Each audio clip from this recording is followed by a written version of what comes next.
Débarqué en pleine mouvance, affranchi d'obscurs désastres, par quel matin clair nos pas nous ramènent-ils au rivage premier?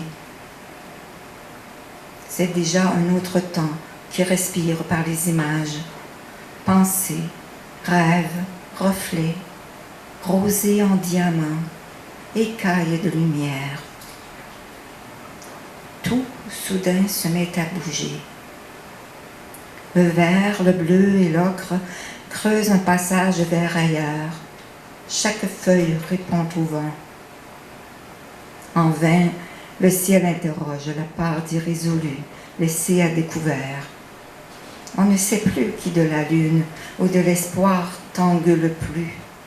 On ne sait que survivre dans le train noir du langage. Pour moi qui avais parfois pensé que j'aurais intérêt à écrire en anglais, qui m'y était essayé avec un certain succès, qui avait tergiversé, tout à coup, il n'y avait plus d'hésitation possible. Les mots qui me venaient aux lèvres, au bout de ma plume, étaient de ma lignée, de ma solidarité ancestrale.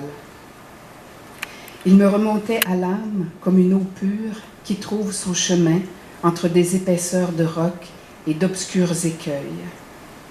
Je ne m'étonnais pas d'ailleurs que ce fût en Angleterre, dans un hameau perdu de l'Essex, chez des gens hier inconnus de moi, que je naissais enfin peut-être à ma destination, mais sûrement, en tout cas, à mon identité propre, que jamais plus je ne remettrai en question. Cogne et cogne la mer à nos tempes, quand, loin de nous-mêmes, de l'une de l'autre, dématés, nous errons. Semés d'embûches, notre longue route et notre feu parfois vacille, fume. La confusion hagard de s'asseoir en nos cœurs noircis.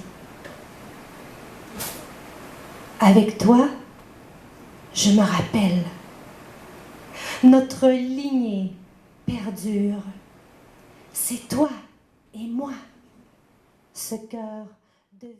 Non étanché crie ton nom. Elle me révèle l'essentiel que sont mes racines enivrées. Tout ce que tu ne peux voir, une sensation d'un battement d'ailes, peut-être d'un ange perdu, envolé, à cet instant magique que par mon absence d'esprit. Bonne soirée. Comment vous donner des nouvelles? Les rires endormis au grenier, l'odeur de vanille au milieu de la chambre, le linge accroché aux fenêtres. À 12h15, il y a toujours la même lumière sur les vieux meubles, le même craquement inquiet les soirs de pluie. Quand j'ouvre lentement la porte, le rocher résonne encore, comme une voix au fond d'un coquillage.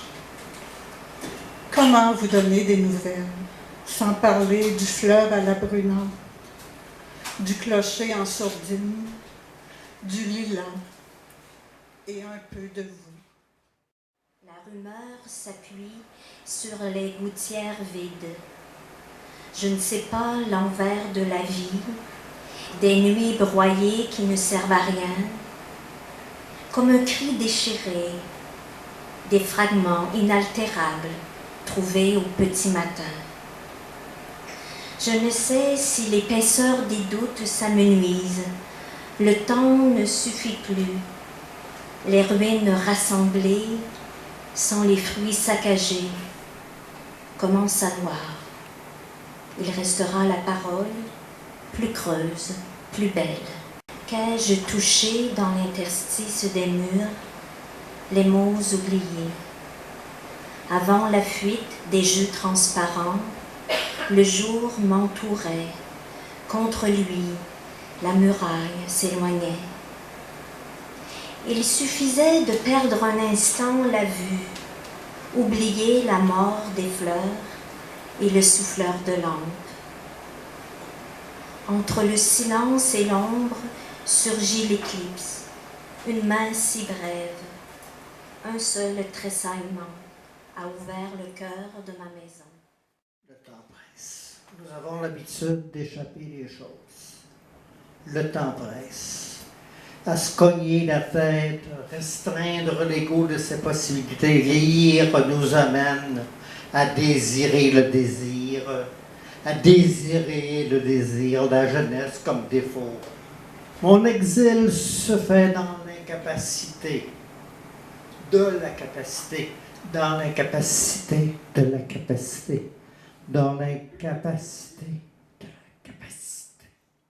Au hasard des autobus et des files d'attente, il arrive qu'un instant, de la foule océane, un visage émerge et nous réponde, accueillant comme le papier sur lequel, plus tard, on veut écrire qu'on se souvient. Tu venais tout juste d'accoster à mon port, que déjà tu reprends le large pour l'autre bout de la mémoire, alors que j'aperçois à l'horizon le jour où, loin, sonnera comme jamais.